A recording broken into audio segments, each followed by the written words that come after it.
शान्ताकारं भुजगशयनं पद्मनाभं सुरेशं विश्वाधारं गगनसदृशं मेघवर्णं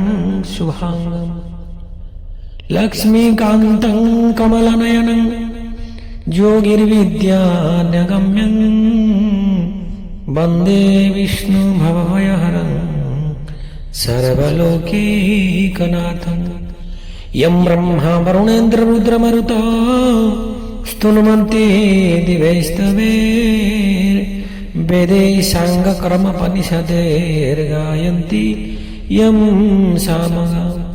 ध्यानावस्थितगतेन मनसा पश्यन्ति यं योगिना यशन्तां न विदो सुरसुरगणा देवाय तस्मै